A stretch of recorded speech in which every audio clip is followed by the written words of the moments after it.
हरे कृष्णा। जगतगुरु श्रील प्रभुपाद महाराज की जय। शुरुआत करते हैं आज के भगवद गीता के दूसरे अध्याय पे लेक्चर शुरुआत करते हैं।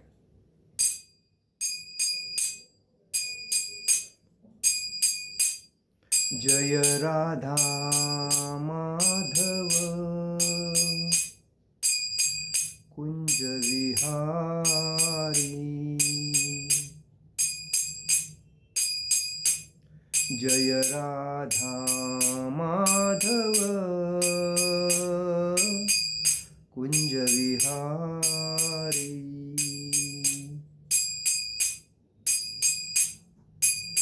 गोपीजन वल्लभ गिरिवरधारी,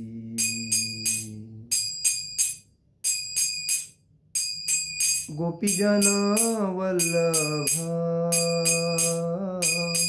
गिरिवरधारी।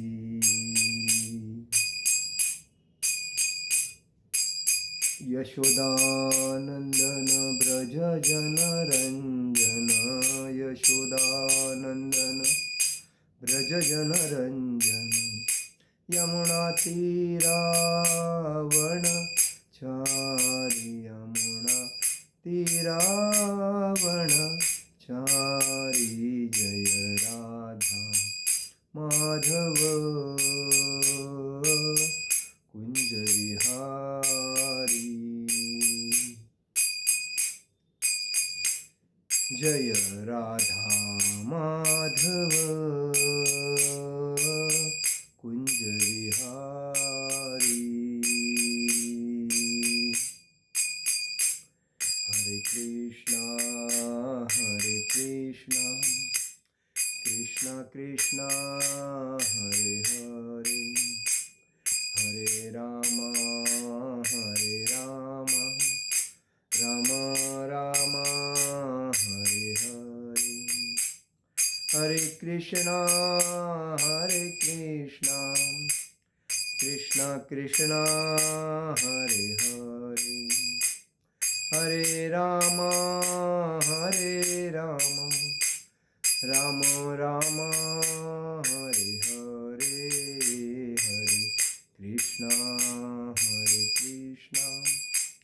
कृष्णा कृष्णा हरे हरे, हरे राम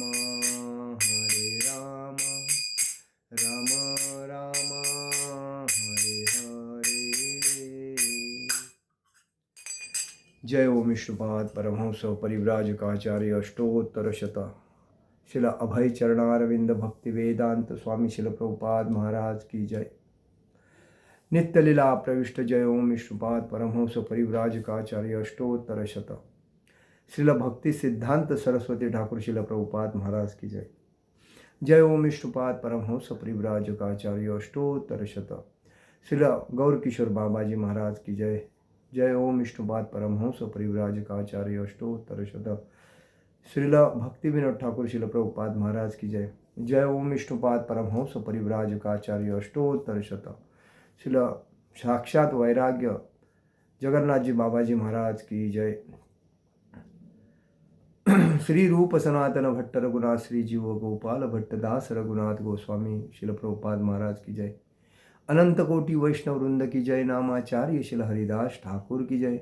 प्रेम से कहो श्री कृष्ण चैतन्य प्रभु नित्यानंद श्री अद्वैत गदाधर शिवासादि गौर भक्त वृंद की जय।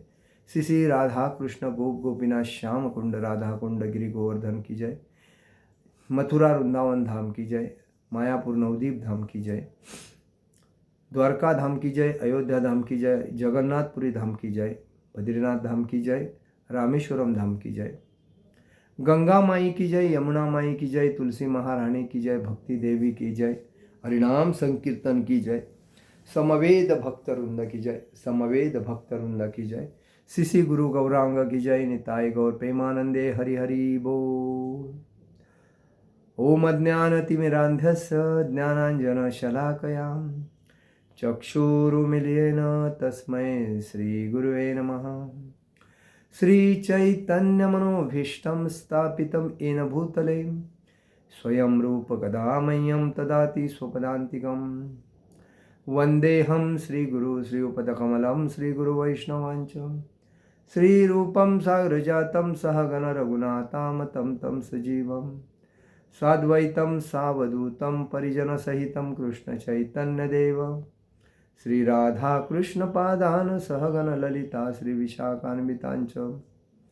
हे कृष्ण करुणा सिंधु दीनबंधु जगतपते गोपेश गोपिका कांत राधा कांत नमोस्तुते। तप्त कांचन गौरांगी राधे वृंदावनेश्वरी विशुभानुसुते देवी प्रणमामि हरिप्रिये।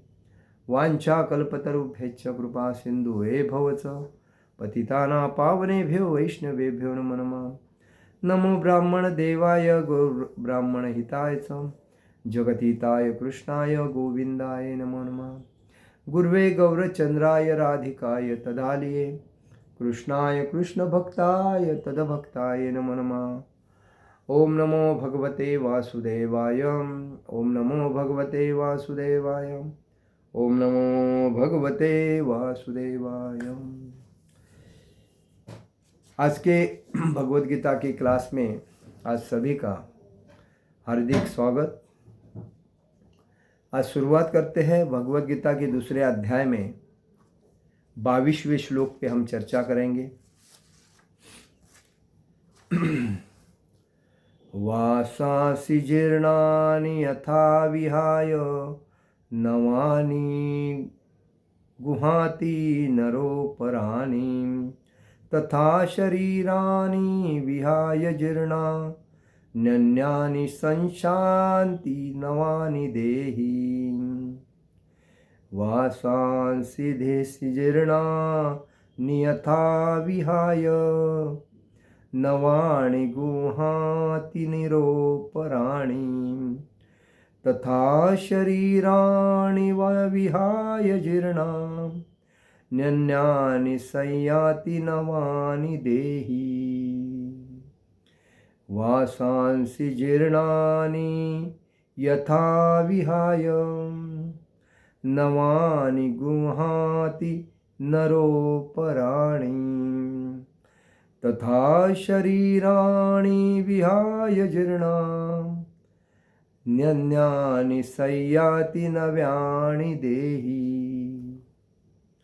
वासांसी म्हणजे वस्त्रों को, जीर्णानि म्हणजे पुराणे तथा फटे, यथा म्हणजे जिस प्रकार, विहाय म्हणजे त्याग कर, नवाणी म्हणजे नए वस्त्र, गुहाती ग्रहण करता है, नर मन मनुष्य, अपराणी म्हणजे अन्य, तथा म्हणजे उसी प्रकार, शरीरानी म्हणजे शरीरों को, विहाय म्हणजे त्याग कर, जीर्णानी वृद्ध तथा व्यर्थ, अन्यानी भिन्न, संयाती स्वीकार करता है, नवानी म्हणजे नए, देही म्हणजे देहधारी आत्मा।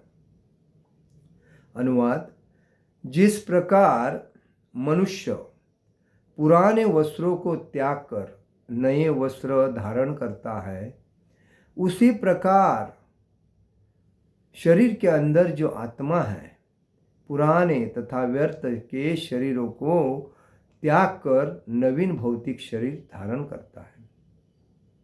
हम लोग जो चर्चा कर रहे हैं तो भगवान अर्जुन को बता रहे हैं कि ये जो शरीर है ये शरीर नश्वर है, ये आत्मा जो है यही मुख्य है।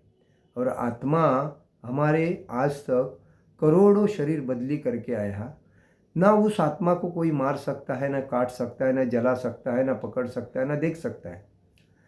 वो आत्मा शरीर बदलता है।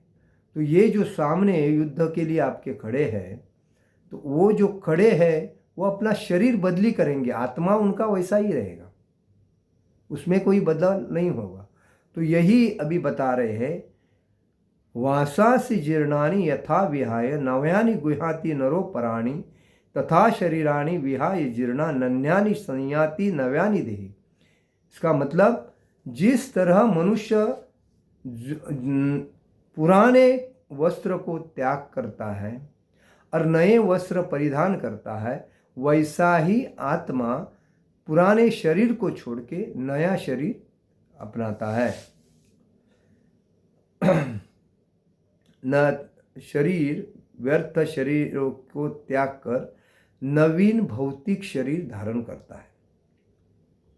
तात्पर्य शिल प्रभुपाद जी लिखते हैं, अनु आत्मा द्वारा शरीर का परिवर्तन एक स्वीकृत तथ्य है। आत्मा अपना आत्मा जो है, और कीटक मूंगी में भी जो आत्मा है उसका आकार साइज सेम है। हत्ती के अंदर भी आत्मा है, उसका शरीर बड़ा है लेकिन आत्मा अपने आत्मा के जैसा ही है। इसलिए कहा गया है कि बाल के 10,000 भाग करने के बाद जो एक भाग होता है वो आत्मा का स्वरूप होता है। वो ना किसी को दिखता है, ना उसको कोई पकड़ सकता है, ना कोई काट सकता है, ना जला सकता है। तो वो जो आत्मा है, वो आत्मा अलग अलग शरीर जैसा जिस व्यक्ति की सोच समझ विचारधारा रहती है, इच्छा तृप्ति रहती है, उसी प्रकार का उसका अगला शरीर उसको प्राप्त होता है कर्म के अनुसार।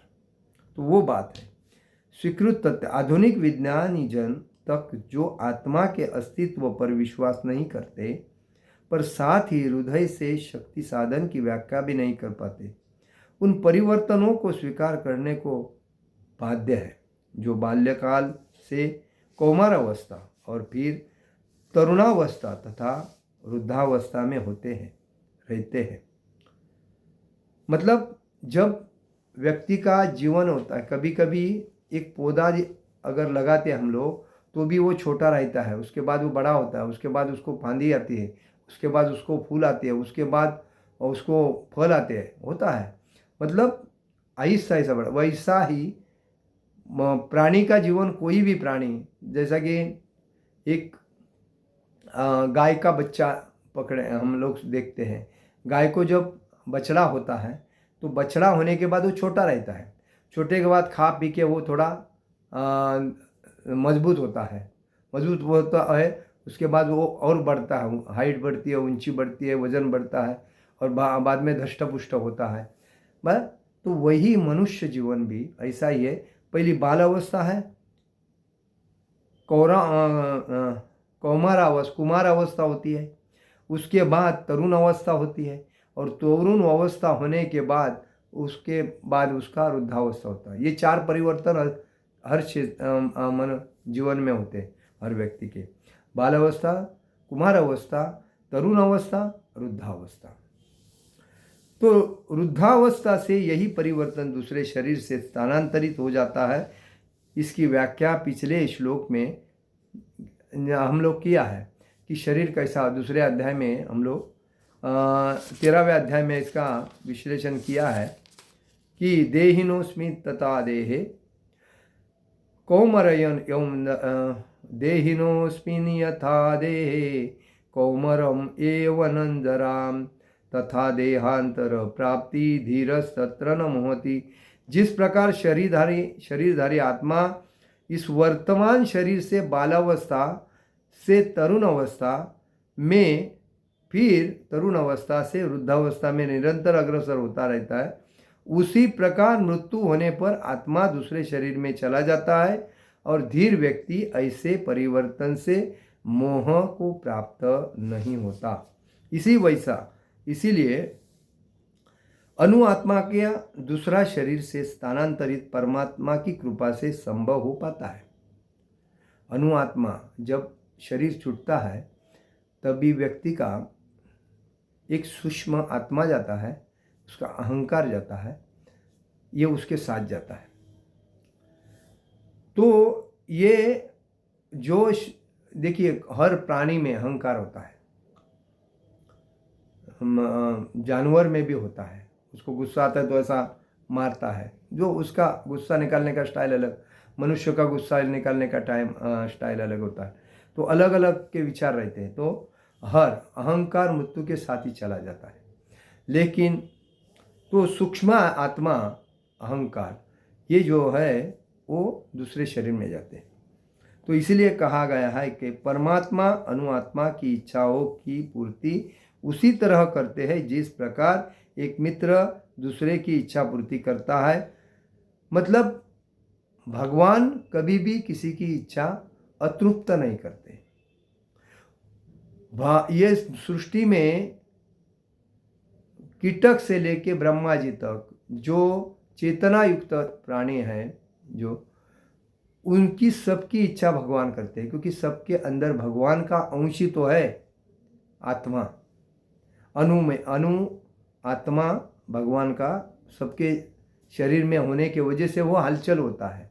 प्राणी हो, वाघ हो, सिंह, हाथी, बकरी, बिल्ली, हर प्राणी, बंदर, जो भी आप, पीकॉक, मोर, मुर्गा, मुर्गी, सभी के अंदर भगवान का अंश होता है।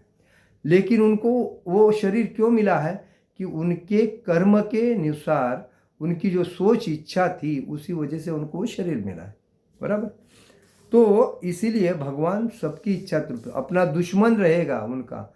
अभी हिरण्यकश्यप था, उनका दुश्मन था। रावण था उनका, भगवान का, राम जी से युद्ध किया था। हिरण्यकश्यप था जो भक्ति प्रहलाद को तकलीफ देता था। दूसरी बात, कंस था जो भगवान श्री कृष्ण के माता पिता को तकलीफ दिया था। तो ये सबकी इच्छा भगवान तृप्त करते हैं। ऐसा नहीं कि वो मेरा दुश्मन है, ये भगवान ही उनके पूर्व कर्म के अनुसार उनको वो शरीर देते हैं कि जाओ, आपने ये किया है तो भौतिक शरीर में आपको ये कार्य करना पड़ेगा। तो वो कार्य करने के लिए इधर आते हैं। जो तो इसीलिए कहा जाता है कि भगवान किसी की भी इच्छा तृप्त करते हैं। तो ये मुंडक तथा श्वेताश्वत उपनिषदों में आत्मा तथा परमात्मा की उपदा दो मित्र पक्षियों से दी गई है, जो एक ही वृक्ष पर बैठे हैं। इनमें से एक पक्षी अनुआत्मा है, वृक्ष के फल को खा रहा है, और दूसरा पक्षी कृष्ण अपने मित्रों को देख रहा है। यद्यपि दोनों पक्षी समान गुण वाले हैं, किंतु इनमें से एक भौतिक वृक्ष के फलों पर मोहित है, किंतु दूसरा अपने मित्र के कार्यकलापों का साक्षी मात्र है। कृष्ण साक्षी पक्षी है। देखिए, आज समाज में भी ऐसे होते हैं, दो मित्र होते हैं, और दो मित्र होने की वजह से एक की इंद्र तृप्ति की इच्छा में बहुत आस रहती है और दूसरे की भक्ति में बहुत आस रहती है। तो जब वो इंद्रिय तृप्ति वाला जो मित्र होता है वो दिन रात मेहनत करता है, लेकिन भक्ति में जो मित्र रहता है वो खाली भगवान से ताल्लुक़ रखता है, भगवान से संबंध रखता है और भगवान की भक्ति में तल्लीन रहता है। वो इंद्रिय तृप्ति के पीछे भागता नहीं। तो हमेशा आनंदी रहता है, क्योंकि भगवान उसकी इच्छा तृप्त करते हैं और भगवान का नाम रूप गुण लीला में आनंद लेता है। लेकिन जो भौतिक संसार की इंद्रिय तृप्ति में जो पड़ा रहता है, दिन रात टेंशन में रहता है, रात को लेट आता है, सुबह जल्दी जाता है, ओवर टाइम करता है, पैसा करता रहता है, लेकिन उसकी इच्छाएं पूर्ण नहीं होती, क्योंकि वो भगवान को नहीं मान रहा है। वो खुद को मतलब बड़ा समझ के, मैं ही मेरे नसीब का, मैं ही साक्ष्य क्या बोलता है, शिल्पकार हूँ, ऐसा सोच के वो कार्य करता है। तो भगवान की भक्ति पे उसका ध्यान नहीं रहता है। वैसा ही अपना एक पक्षी, इधर उदाहरण क्यों दिया है कि एक पक्षी फल खाता है और दूसरा पक्षी खाने वाले पक्षी को देखता है, और देखने वाला शांत रहता है। एक खाने वाला इधर उड़ता है उधर उड़ता है, वो पेड़ पे जाता है, ये पेड़ पे जाता है, और वो दिन रात खाते रहता है, लेकिन उसका पेट नहीं भरता है, शांति नहीं उसमें। तो इसीलिए कहा जाता है कि जो शांति से जो मिलता है उसमें समाधानी रहता है, नहीं मिला तो कोई टेंशन नहीं लेता है। भगवान को देने का है तो मिल जाएगा, नहीं देने का तो नहीं मिलेगा, हमको कोई इच्छा नहीं। लेकिन भक्ति में इच्छा है कि भगवान के इतने नाम जप होने चाहिए, इतने ग्रंथ लीला भगवान की सुननी चाहिए। तो भगवान उसकी, अभी देखो एक ऐसी कहानी है, एक व्यक्ति था, भूखा था, लेकिन वो कमाता नहीं था, लेकिन इधर बैठता था उधर बैठता था, लेकिन भगवान का नाम बहुत लेता था, हमेशा भगवान के नाम में तल्लीन रहता था, आराम करता था, लेकिन भगवान के नाम। और वो भगवान को, वो अपने भक्त की हमेशा, इसीलिए भगवान बोलते हैं अर्जुन को, मेरे भक्त का कभी अंत नहीं होता है। तो वो भक्त एक दिन एक पेड़ के नीचे जाके आराम कर रहा था और उसको भूख लगी थी, लेकिन एक चोर था, उसने एक दूसरे घर में जाके चुरा के खाना लेके आके एक पेड़ पे रखा था। और पेड़ पे रखने के बाद वो उसके पीछे जो लगे थे लोग, तो ये पेड़ पे था, और जैसा ही इसको मालूम पड़ गया ये पीछे मेरे भाग के आने वाले हैं, तो उसने क्या किया, वो पेड़ पे बांध के रखा एक टहली को, और बेचारा भूखा भक्त जो था भगवान का, वो नीचे सोया था। तो जब इसको मालूम पड़ गया कि मेरे पीछे लगे, तो उसने वो जो खाना था, प्रसाद था, भोजन, तो वो भोजन उधर ही था लकड़ी को बांध के, और बाद में वो उधर बांध के वो भाग गया, क्योंकि मैं चोरी करके भागा हूँ तो मुझे पकड़ेंगे और मारेंगे। भागने के बाद थोड़े टाइम के बाद वो जो सोया हुआ था जहाँ पेड़ के नीचे, वो खाली सो के आराम से उठा। ये निकलने के बाद वो जो भोजन बांध के टहली पे रखा था, वो टहली टूट कर वो भोजन उसके सामने गिरा। सामने गिरने के बाद वो बोला, अरे मैं बहुत दिन से भूखा था, लेकिन मेरे लिए कोई ये नहीं, ये भगवान की देन है, लगता है भगवान ने मेरे ऊपर आशीर्वाद दिया है, मुझे सामने सामने मेरे पास भोजन आया है। भगवान का शुक्रिया अदा करके उसने वो भोजन प्राप्त कर लिया, प्रसाद बल की। तो कहने का मतलब है भगवान अपने भक्त की अरेंजमेंट करते हैं। जैसा कि माँ के गर्भ में बच्चा रहता है, 9 महीने तक भगवान उसकी देखभाल करके 9वें महीना 9 दिन के बाद उसको बाहर छोड़ते हैं। तो भौतिक संसार में आने के बाद वो माँ बाप को देख के, मित्र परिवार को देख के भगवान को ही भूल जाता है। लेकिन जो सत्य में भौतिक संसार में जो भगवान की एकनिष्ठता से, दृढ़ता से भक्ति करता है, भगवान तो उसको कभी भूलते नहीं।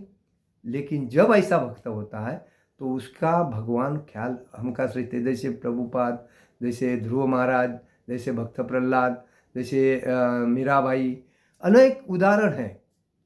तो भगवान के सातत्य से गुणगान रूपलीला जो गाते हैं, भगवान उनके तरफ, जैसा बच्चा छोटा रहता है तो माँ का ध्यान बच्चे के ऊपर रहता है, लेकिन जब बच्चा बड़ा होता है तो माँ बोलती है जाने दो, वो बराबर है।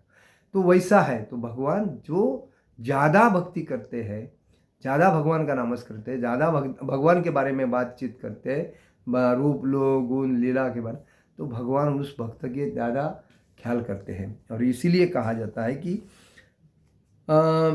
जो अनुआत्मा, मतलब जो सूक्ष्म पक्षी जो था, वो एक पक्षी अनुआत्मा वृक्ष के फल को खा रहा था, बराबर है, और दूसरा पक्षी देख रहा था। मतलब परमात्मा देखता है और आत्मा शरीर बदलता रहता है, बराबर है। तो इसी वजह से यद्यपि दोनों पक्षी समान गुण वाले हैं, किंतु इनमें से एक भौतिक वृक्ष के फलों पर मोहित है, शरीर बदलता रहता है, किंतु दूसरा अपने मित्र के कार्यकलापों का साक्षी मात्र है। कभी कभी हम लोग कोई कार्य करते हैं तो हमारा आत्मा हमें क्या बोलता है, गलत कार्य मत करना, सही है, योग्य है करना, वो सजेशन देता है। तो वही है परमात्मा, आत्मा। कृष्ण साक्षी पक्षी है और अर्जुन फल का भोक्ता पक्षी है। अभी कुरुक्षेत्र में भगवान क्या है, सारथी है, और कृष्ण है योद्धा है। तो इसलिए फल का भोक्ता कौन है, अर्जुन है, और साक्षी पक्षी कौन है, कृष्ण है। तो भगवान देखते हैं अर्जुन क्या कर रहा है, बराबर। और अर्जुन संपूर्ण युद्ध जीतने के लिए मेहनत ले रहा है, लेकिन युद्ध कौन कर रहा है, भगवान खुद ही कर रहे हैं। जीतने वाले कौन है? भगवान खुद ही जीतने वाले हैं, ये बात है।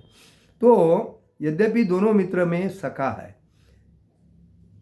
किंतु फिर भी एक स्वामी है और दूसरा सेवक है। भगवान स्वामी है और अर्जुन सेवक है। अनुमात आत्मा द्वारा इस संबंध की विस्मृति ही उसके एक वृक्ष से दूसरे पर जाने या एक शरीर से दूसरे में जाने का कारण है।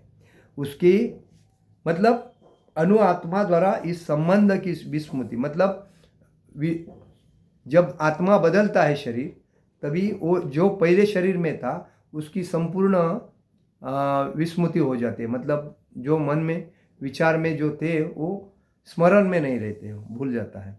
लेकिन भगवान के दिमाग में बराबर रहता है कि उसने पहले जन्म में ये किया था, उसके पहले जन्म में ये किया था, क्योंकि ये मित्र पक्षी है और वो दूसरा अनुपक्षी है।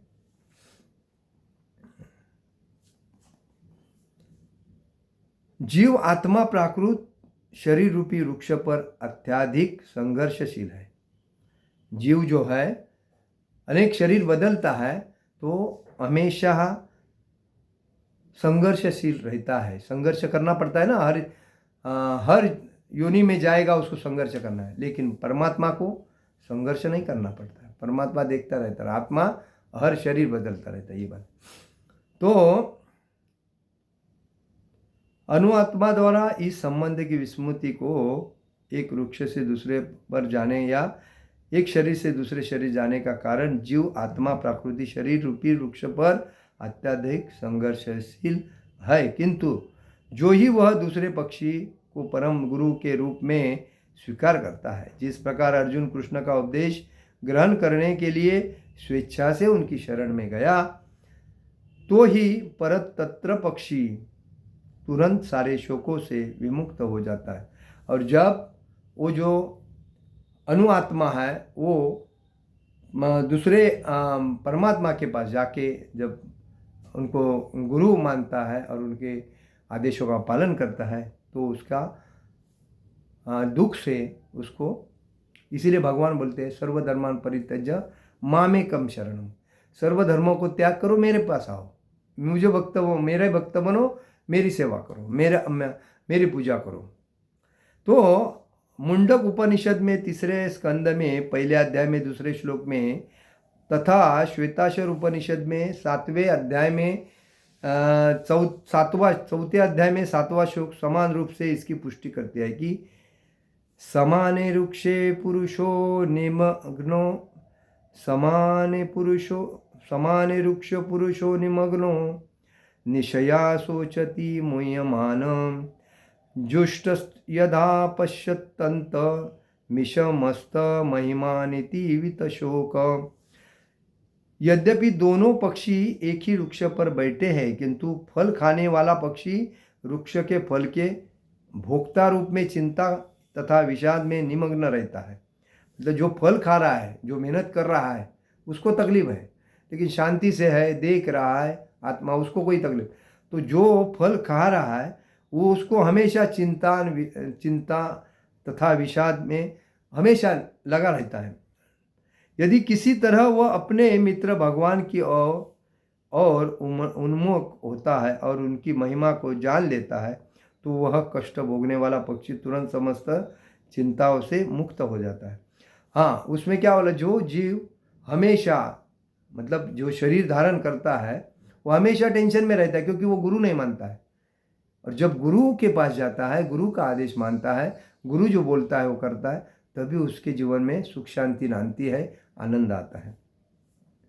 तो वही बात है। तो अकेला जब रहता है वो टेंशन ग्रस्त रहता है। जब दूसरे मित्र के पास मतलब गुरु के पास जाता है तो उसको चिंताओं से मुक्त हो जाता है। अब अर्जुन ने अपना मुख अपने शाश्वत मित्र कृष्ण की ओर फेरा है और उनसे भगवद गीता समझ रहा है। इस प्रकार वह कृष्ण से श्रवण करके भगवान की परम महिमा को समझकर शोक से मुक्त हो रहा है।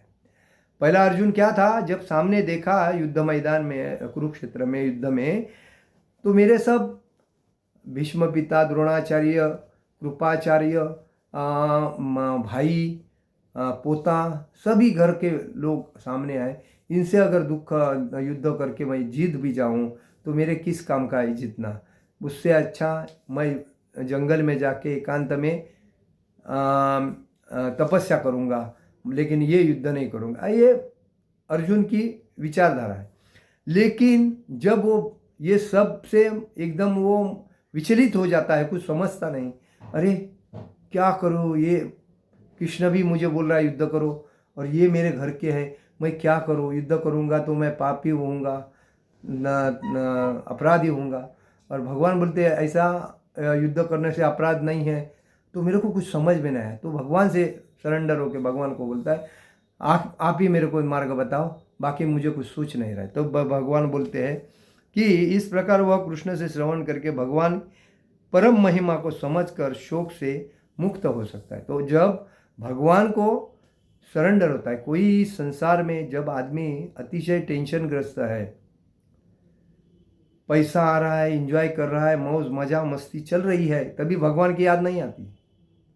लेकिन जिस दिन टाइम बदलता है, ग्रहमान बदल जाते हैं और आहिस्ता आहिस्ता नुकसान होने को शुरुआत हो जाती है, तभी उसको भगवान की याद आती है। कोई दूसरा कोई बचाने वाला है ही नहीं, भगवान ही बचा सकता है। तभी उसको विश्वास आता है। इसके पहले जब उसके पास पैसा आता है, धन दौलत वगैरह, कार बीर सब कुछ लेता है, इंजॉय जो चाहिए वो मजा ले रहता है, तभी भगवान की याद नहीं आती। लेकिन दुख चालू हो गया, कोई अपना घर का सपोर्ट नहीं करने वाला हो गया, तो फिर उसको लगता है यार भगवान के पास जाना है। तो यही बात है भौतिक संसार में। आज जिसके पास पैसा अमाप है, उसके पास कोई अगर डोनर भगवान का भक्त जाता है मांगने के लिए, तो वो बोलता है यार देने वाला था लेकिन एक काम आया तो चला गया। ये नहीं सोचता है कि वही पैसा अगर इधर दे दूं तो आगे जाके मेरे को और भी फायदा हो जाएगा, ये सोचता नहीं। लेकिन सीधा बोलता है यार देने वाला था लेकिन क्या करूं, वो दूसरे काम में चला गया, अगले टाइम दे दूं, अगले टाइम दे दूं। अगला टाइम इसका कभी आता ही नहीं। ऐसी परिस्थिति, और दुख भोगते रहते हैं। जब आपने अगर किसी को जबान दिया है मैं दे दूंगा, कुछ भी करो उसको दे दो और पसंद ना हो जाओ। जबान का व्हॅल्यू तब होता है, मराठी में कहावत, जसं बोलावं तसं चालावं त्याची वंदावे पावले, जैसा बोले तैसा चाले त्याची वंदावे पावले। मराठी में एक कहावत है, जैसा बोलेगा वैसा चलेगा, वो सक्सेस हो जाएगा। और जो बोलता है और करता नहीं, वो सो रास्ते में उसका गड़बड़ हो जाता है।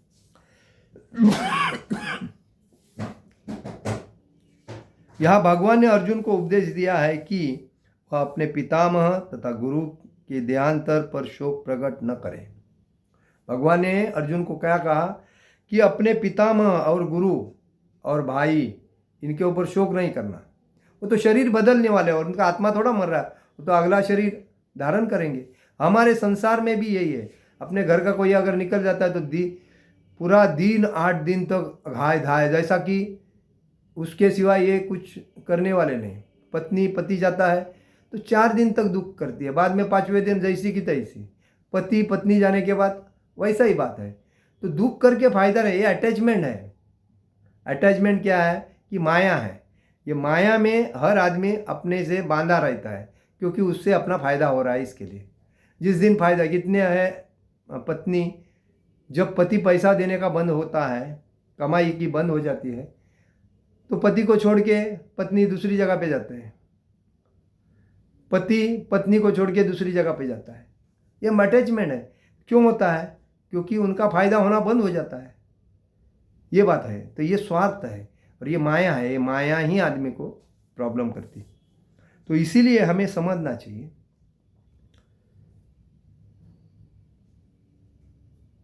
पितामह तथा गुरु के देहांतर पर शोक प्रकट न करे, अपितु उसे इस धर्म युद्ध में उनके शरीरों का वध करने में प्रसन्न होना चाहिए। ये धर्म युद्ध है। इसी से संसार को मालूम पड़ेगा कि अन्याय करने पर आदमी को क्या करना चाहिए। अन्याय जब घर का भी करे या बाहर करे, सहन नहीं करना चाहिए। उसको क्षत्रिय अगर है तो उसको क्षत्रिय के साथ लड़ के उसको न्याय देना चाहिए। तो ये वही बोलता है कि अगर उनसे आप युद्ध करते हैं तो आप प्रसन्न हो जाओ। आप उसमें नाराज मत हो जाओ, तो जिससे वह सब विभिन्न शारीरिक कर्मफलों में से तुरंत मुक्त हो जाए। मतलब तो अगर ये युद्ध करता है तो वो सर्व कर्म फलों से तुरंत मुक्त हो जाएगा। बलिवेदी पर यह धर्म युद्ध में प्राणों को अर्पित करने वाला व्यक्ति तुरंत शारीरिक पापों से मुक्त हो जाता है और उच्च लोक को प्राप्त करता है। देश का सैनिक और भक्त जब शरीर छोड़ते हैं ना, तो ये देश का सैनिक जो होता है वो क्षत्रिय होने की वजह से वो सामने वाले विरोधी के साथ लड़कर शहीद हो जाता है, तो वो उसको उच्च कोटि के लोग प्राप्त होते हैं, वैकुंठ प्राप्त होता है। जैसा भक्त भगवान की भक्ति कर रहा है और भक्ति करते करते अगर वो शरीर छोड़ता है भगवान का नाम लेके, उसको वैकुंठ प्राप्त होता है। अतः अर्जुन का शोक करना युक्ति संगत नहीं है। मतलब अर्जुन जो शोक कर रहा है वो दिमाग बुद्धि से नहीं है, वो अज्ञान अवश है, और ये माया अटैचमेंट बोलते हैं, उसी वजह से। तो हमें ये समझना चाहिए कि हम कभी भी किसी के ऊपर अन्याय नहीं करना चाहिए, हमें दूसरे को न्याय देने को आना चाहिए। हम अगर दूसरे के ऊपर अन्याय कर रहे हैं, इसका मतलब हम अपने जीवन में पाप अपराध कर रहे हैं, और ये पाप और अपराध हमें हमेशा आगे जाकर अपने को तकलीफ देते हैं। आज देखिए समाज में किसी के घर में बच्चे होते हैं तो व्यंग्यता होती है, किसी के माँ, उनके जीवन में कितना तकलीफ होती है, क्योंकि माँ बाप ने जो कर्म किए हैं वो अतिशय खराब किए हैं, अच्छे नहीं किए हैं। इसीलिए पुण्य कर्म करना चाहिए, अपेक्षा नहीं करना चाहिए। कोई भी चीज़ हम करते हैं तो भगवान को समर्पित करके अगर करते हैं ना, तो उसका ख्याल भगवान करते हैं। लेकिन हम स्वार्थ के लिए अगर कोई करते हैं और उपभोग करने के लिए करते हैं तो हम गलत करते हैं, ये उसका परिणाम हमें भोगना है। हम नहीं भोगते हैं तो हमारे बाल बच्चे भोगते हैं, और हमारे बाल बच्चे नहीं हैं तो हमारे माता पिता को भोगना पड़ता है। माता पिता जो भी कर्म वाइट बुरा करते हैं तो उसका परिणाम बच्चों को भोगना पड़ता है, और बच्चे करते हैं तो माता पिता को भोगना पड़ता है। और जब कोई किसी के ऊपर अतिशय बुरा अन्याय करता है तो अगले जीवन में वो उसका घर का एक संबंधी उत्पन्न होके उसके साथ वैसा बर्ताव करता है। ये तो विधि लिखित है, इसमें कोई दोहरा नहीं है। इस शास्त्र यही कहता है, कोई चीज़ को तकलीफ मत दो, किसी के ऊपर अन्याय मत करो, किसी को मत लूटो, किसी को मत चीटिंग करो, किससे झूठ मत करो, झूठ मत बोलो, और कोई अगर फ्री भी देता है तो मत ले लो। अगर देता ही है अपने मन से, एक ठीक है, दान धर्म बल्कि वो ठीक है। ब्राह्मण तो दान धर्म के ऊपर ही तो चलता है। तो वैष्णव और ब्राह्मण को कोई अगर दान देता है तो उसको 1000 गुना फायदा होता है। और इसीलिए कभी भी दान देना है तो ब्राह्मण को या वैष्णव को देना चाहिए, लेकिन वो ब्राह्मण भी सही होना चाहिए और वैष्णव भी सही होना चाहिए, ये भी ध्यान रखना चाहिए। हरे कृष्णा कृष्ण कृष्ण हरे हरे, हरे राम राम राम हरे हरे। जगत गुरु शिल प्रभुपाद महाराज की जय। परम पूज्य लोकनाथ स्वामी महाराज की जय। निताई गौर प्रेमानंदे। हरि हरि बोल।